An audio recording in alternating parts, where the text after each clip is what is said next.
special access programs, USAP, which anybody who's paying close attention, USAP is the actual title of the Antarctic program.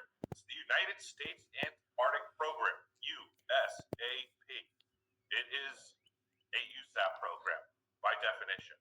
So they are being very deceptive as to what the secondary and tertiary capacities are for this massive phased array system, and they're just pumping it out to the general population as if it's operating under the auspices of science. Of course, things like that have to be secreted away. They're not going to be running around saying we have the world's largest directed energy weapons system at the South Pole Station in Antarctica, because first and foremost, it would breach the Antarctic treaties. And people would say, oh, well, they would never do that. Well, study Greenland and look what happened down there where the United States of America was sneaking nuclear missile bases into Greenland without telling the local authorities. This is an activity that our nation and many other nations are more than happy to break the rules every single chance they get.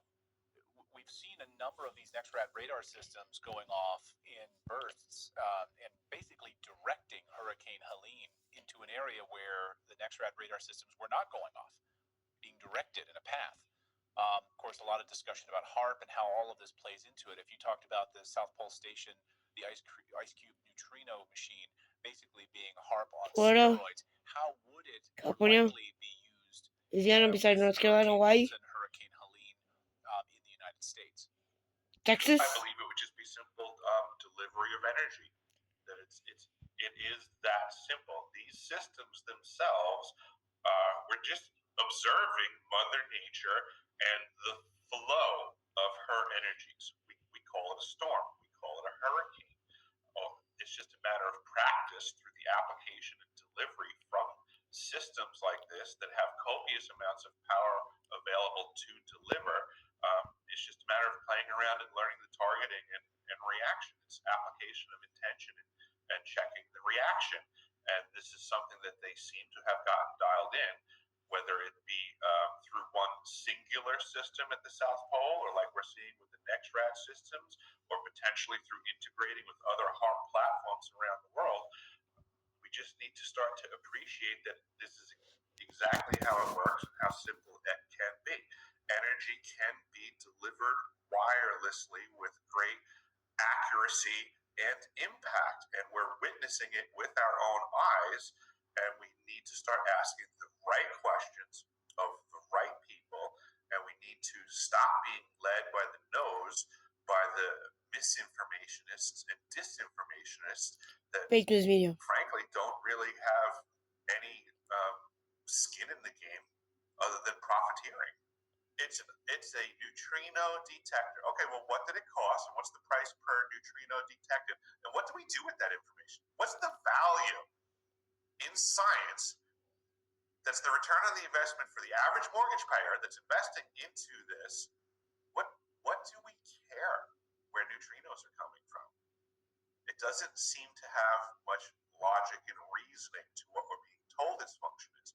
But if we realize that there are rogue factions in control of the world's largest phased array transmitter that can deliver copious amounts of energy anywhere on the planet to manipulate storms, to increase them, to steer them, to create earthquakes. And the drones are helping it. It was many decades ago that the Air Force put together a plan And antennas. to control the weather by 2025. The towers. This is a report that's available on the internet now. This is a report that was handed to me in great secrecy many years ago. I was told to never get caught with it. But it stated very clearly that weather warfare and weather manipulation was the battlefield of the future. That he who controls the weather controls the planet. I do not believe that the United States government is the only faction working in this capacity. I do not even believe that nation states are the only factions working in this capacity. In my experience, nation states are puppets to military-industrial corporation contractors. Those folks run the world. Because there's no freedom of information that allows you to dig into their archives and let us know what they're doing. They simply manufacture whatever they want and then sell it to the highest bidder. Nothing prevents these companies from building their own fleets of UFOs.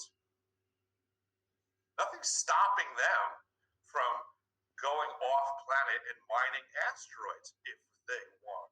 Here's another thing that people don't consider.